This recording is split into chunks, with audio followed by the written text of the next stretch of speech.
কোরবানির মধ্যে ইখলাস কিন্তু অনেক কঠিন। কোরবানির মধ্যে ইখলাস অনেক কঠিন। আমার ইখলাস আছে কিনা যাচাই করতে হবে, যাচাই করতে হবে। কোরবানিতে ইখলাস আছে কিনা, এটা শুধু আল্লাহর জন্য হচ্ছে কিনা, না এতে লৌকিকতা ঢুকে যাচ্ছে, এটা যাচাই করার উপায় আছে। যাচাই করার কি আছে? উপায় আছে। যাচাই করতে হবে। কিভাবে যাচাই করব? বিভিন্ন সূত্র আছে। একটা সূত্র, আমার কাছে অনেকে পাওনা আছে, বড় বড় ঋণ, বড় বড় ঋণ আমার কাছে পাওনা আছে, আমি আদায় করছি না, ঋণ আদায় করছি না। কোরবানির পশু খরচ করার সময় একবারই 2 লাখ 3 লাখ 4-5 লাখ,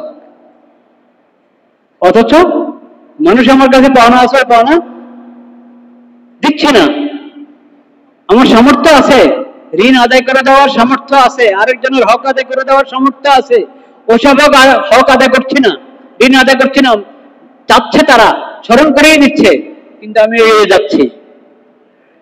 আজকে কোরবানির সময় আমি ঠিকই 5-7 লাখ টাকার পশু খরিদ করে নিয়ে আসলাম। এটা কি আসলে ইখলাস আছে? একবারে একিনের সাথে আমরা বলছি না ইখলাস নাই, একিনের সাথে বলছি না, কিন্তু সন্দেহ দরকার কিনা? হওয়া দরকার। তার নিজের সন্দেহ হওয়া দরকার। তার নিজে, আমরা তারা বলবো না যে তার অন্তরে ইখলাস নেই, না আমরা বলবো না, কারণ ওটা তো দিলের বিষয়। কিন্তু তার এটা ভাবা উচিত যে আমার মধ্যে কি আসলে ইখলাস আছে? থাকলে তাহলে ওটা তো আরো বড় ফরজ হক। মানুষের ঋণ যে সময় নির্ধারিত সেই সময় পার হয়ে গেছে, দিচ্ছি না, তারা বিশেষ করে যারা কষ্ট পাচ্ছে, টালমটল টাল বাহানা করার কারণে কষ্ট পাচ্ছে, সেটা তো ডবল হারাম ওই ঋণ আদায় করতে বিলম্ব করা। ওই ফরজ হক আমি আদায় করছি না, কিন্তু এখানে এত খরচ করছি কেন? আমার নিজের নিয়তের যাচাই নিজেকে করা উচিত। এটা তো ঋণ, সে ঋণ নিয়েছি, এখন দিতে হবে, এটা তো স্পষ্ট কথা। এরকম আরো স্পষ্ট কথা, হক, মিরাসের হক, বোনদের হক দেওয়া হচ্ছে না, ফুফুদের হক দেওয়া হচ্ছে না, তাদের হক আদায় করছি না। কিন্তু কোরবানির জন্য আমাকে কেউ কিছু বলতেই হয় না, আমি আগ্রহী কোরবানি করি। যদ্দূর আমার উপর ওয়াজিব না, এর চেয়ে আরো বেশি করি, অথচ ফরজ হক আদায় করছি না। মিরাস, দাদার ইন্তেকালের পরে ফুফুরা যেটা পাইত, বাপ চাচাও দেয় না, এখন আমরাও দিচ্ছি না, আমরা ভাই বেড়াদাররাও দিচ্ছি না। বাপ ইন্তেকাল করেছে, বোনদেরকে আমরাও দিচ্ছি না, এটা ফরজ হক আদায় করছি না। কোরবানির ব্যাপারে আমি নিজেই দেখি আগ্রহী খুব, আমার সন্দেহ হওয়া উচিত যদি এটা আল্লাহর জন্য হয়ে থাকে, তো আল্লাহর ফরজ হক ওটাও তো, সেটা তো আদায় করার আমার সামর্থ্য আছে। মিরাজের হক আদায় করার সামর্থ্য কার নাই বলেন? দুনিয়াতে কেউ আছে সম্ভব? ঋণের ব্যাপারে না হতে পারে যে ঋণ নিয়েছে কিন্তু এখন আপাতত ব্যবস্থা নেই, একটু দেরি হচ্ছে, মাপ চেয়ে নেবে তার কাছে, বা একটু সময় দেন। কিন্তু মিরাজের হক বন্টন করতে বিলম্ব হওয়ার ব্যাপারে ওজন হওয়া সম্ভব? সম্ভব না। যা বাবা রেখে গেছে তা, ওটাই তো ভাগ করবা, ওটা তো আছে। আচ্ছা, ব্যাংক থেকে উঠাতে হবে, তো উঠাতে কদিন লাগবে? উঠাও, কোনো ওজন নাই। উত্তরাধিকার যেটা মিরাজ, ওই মিরাজ বন্টনে বিলম্ব করার ব্যাপারে যৌক্তিক ওজন আপনি দেখাতে পারবেন না, অথচ বছরকে বছর যাচ্ছে, মিরাজ বন্টন করা হচ্ছে না।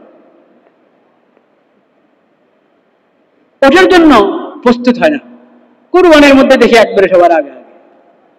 কথা শেষ হয় নাই, আরো আছে কথা। জাকাত ফরজ কিনা? জাকাত ফরজ। যার সামর্থ্য আছে, নেশাব পরিমাণ অর্থ যার কাছে আছে, বছর অতিক্রম হয়েছে, প্রত্যেক নেশাবের মানে প্রত্যেক অর্থের উপর আলাদা আলাদা বছর অতিক্রান্ত হতে হয় না, অতিক্রম করতে হয় না। একবার আপনার কাছে জাকাত পরিমাণ অর্থ এসেছে, বস প্রথম যখন আপনার কাছে হলো এটাই আপনার অর্থ বছর, জাকাতের অর্থ বছর পুরো হলো, জাকাত বর্ষ পুরো হলো।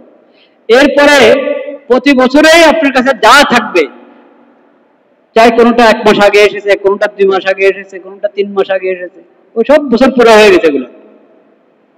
একবার বছর পুরো হলে মাঝে যা যুক্ত হতে থাকবে সবগুলো বছর পুরা।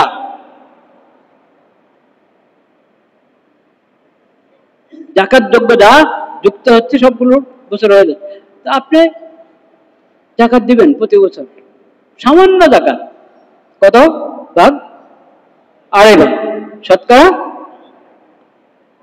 2.5% মাত্র।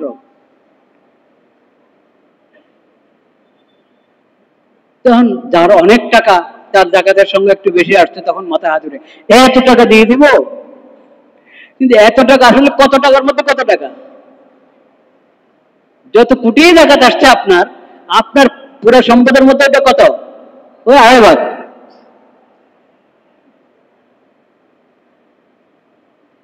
জাকাত আদায় করছে না, বছর বছর পার হয়ে যাচ্ছে, জাকাত আদায় করা হচ্ছে না।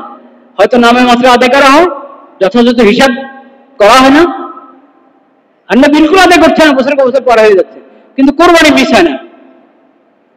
তো জাকাতও তো আল্লাহর হক, কোরবানি যেমন আল্লাহর হক, জাকাত আল্লাহর হক কিনা? কোনটা বড়?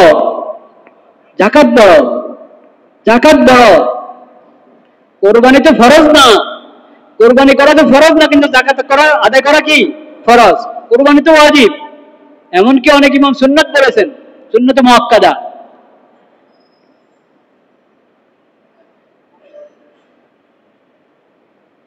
তো এই যে কোরবানির ব্যাপারে আমি আগ্রহী, কিন্তু জাকাত আদায়ের ক্ষেত্রে আগ্রহী না, এর মানেই এটা সমাজ দেখে, ওটা সমাজ দেখে না, এমন কিনা? যদি এমন হয়ে থাকে তাহলে আমাকে নিজের নিয়তের খোঁজ লাগানো দরকার কিনা, নিয়ত যাচাই করা দরকার। সেজন্য বলছিলাম যে কোরবানির ব্যাপারে নিজের নিয়ত এবং ইখলাস কতটুকু আছে ওটা খুব ভালোভাবে আমরা যাচাই করার চেষ্টা করবো ইনশাআল্লাহ, আল্লাহ তৌফিক দান করে। আর একটা কথা বলে শেষ, সেটা হলো কোরবানি তো করব, কোরবানি তো করব, কোরবানির মাসলা মাসাইল আমরা অনেক কিছুই জানি, আর ওলামায়ে কেরামের কাছ থেকে শিখে নিব, এই বিষয়ে নির্ভরযোগ্য কোনো কিতাব থেকে শিখে নিব। কিন্তু যে কথাটা আমি আগে আগে স্মরণ করে দিতে চাচ্ছি, সেটা হলো পরিষ্কার পরিচ্ছন্নতা। কি পরিষ্কার পরিচ্ছন্নতা? 1 সপ্তাহ আগে আমি কোরবানির পশু ক্রয় করে সংগ্রহ করে নিয়ে আসলাম, কেউ 5 দিন আগে, কে 10 দিন আগে, 20 দিন আগে, কারা আগে আনে। এখন কোরবানি পর্যন্ত এই 2-4 দিন, 1 সপ্তাহ, পরিবেশটা পরিষ্কার পরিচ্ছন্ন রাখা আমার দায়িত্ব কিনা? কোরবানির পশুটাকে যেরকম যত্ন নেওয়া, পশুর যত্ন নেওয়া, পশুকে পরিষ্কার রাখা, তাকে যত্নের সাথে পরিষ্কার জায়গায় রাখা, আর আবর্জনার কারণে তার দিক যাতে অপরিষ্কার না হয়ে থাকে সেজন্য পুরো খেয়াল রাখা, এটা আমাদের দায়িত্ব, এটা আমাদের কি দায়িত্ব। কোরবানির পশু যত্নের অংশ, এটা মনে রাখবেন। তার পানাহারের যেরকম আপনি ব্যবস্থা করেন, জন্য তার জায়গা এবং চারপাশ পরিষ্কার পরিচ্ছন্ন রাখা, এটাও দায়িত্ব। আর কোরবানির দিন, ওই দিন তো আরো বেশি বড় দায়িত্ব। রক্ত যদি পড়ে থাকে, যথাযথ ভালোভাবে পরিষ্কার করা হলো না রক্ত, একটু এদিকে লেগে আছে, মোটামুটি পানি ঢালে দিয়েছে, কিন্তু এখানে কিছু লেগে আছে, ওখানে কিছু লেগে আছে, দেখতে অসুন্দর, আর দুর্গন্ধ হবে কি হবে না? হবে, কঠিন দুর্গন্ধ। আর এই কি বলে ওটা, বড়ি ফেলে রাখলাম কোথাও, গোবর ফেলে রাখলাম, বড়িটা খুলে হয়তো নিয়ে গেছে, কিন্তু ময়লাগুলো ফেলে রাখা হয়েছে, এগুলো অন্যায়। আমার কারণে কোনো রাস্তায় যদি, রাস্তা মানুষ দুর্গন্ধ পেল হাঁটার সময়, রাস্তায় মানুষ গোবর পাড়াইতে হলো, কারো জুতা লাগলো, কারো পায়ে লাগলো, গ্যারেজটা ব্যবহার করা হয়েছে কিন্তু গ্যারেজটাকে একবার পুরো পরিষ্কার করে দুর্গন্ধ মুক্ত করে রাখলাম না, রাস্তা ব্যবহার করা হলো, রাস্তাটাকে ঠিক করলাম না, উঠান উদ্যান ওটা ব্যবহার করা হয়েছে কিন্তু ওটাকে পুরো পাকসাপ করে পরিষ্কার করে রাখলাম না, এবং ময়লাগুলো যথাযোগ্য স্থানে নির্ধারিত স্থানে পৌঁছালাম না, রাখলাম না, এগুলো সব অন্যায়। সব কি অন্যায়, এগুলো থেকে বেঁচে থাকতে হবে। এগুলো যদি ঠিক মতো করি তাহলে কোরবানির হক ঠিক মতো আদায় হবে, আর এগুলোর ব্যাপারে যদি অবহেলা করি তো যত দামি কোরবানি আমি আদায় করি আমার এটার মধ্যে ত্রুটি থেকে যাবে, আর অন্য মানুষ যে কষ্ট পাবে, আমি নিজে তো কষ্ট পাবো, আমি নিজে তো জায়গা দিয়ে হাঁটতে আমার সমস্যা হবে। এই যে কষ্ট পাচ্ছি, নিজে কষ্ট পাচ্ছি, আরেকজনকে কষ্ট দিচ্ছি, এটা গুনাহ কিনা? গুনাহ, এটা পাপ। তো করলাম একটা নেক আমল আল্লাহকে খুশি করার জন্য, কিন্তু আমলের আগ পরে যা করা উচিত ছিল তা না করার কারণে মানুষ কষ্ট পাচ্ছে, আমি কষ্ট পাচ্ছি, চারপাশের লোকেরা কষ্ট পাচ্ছে, পথচারীরা কষ্ট পাচ্ছে। এইভাবে আমি আল্লাহকে নারাজ করলাম। তো আল্লাহর নৈকট্য অর্জনের জন্য যে আমল করলাম সে আমলে কতটুকু পেলাম, আর এই গুনাহ করে কতটুকু হারালাম, ওটা যোগ বিয়োগ করা দরকার আছে কিনা? আল্লাহ তাআলা আমাদেরকে সমঝ দান করেন। ওয়া আখিরু দাওয়ানা আলহামদুলিল্লাহ।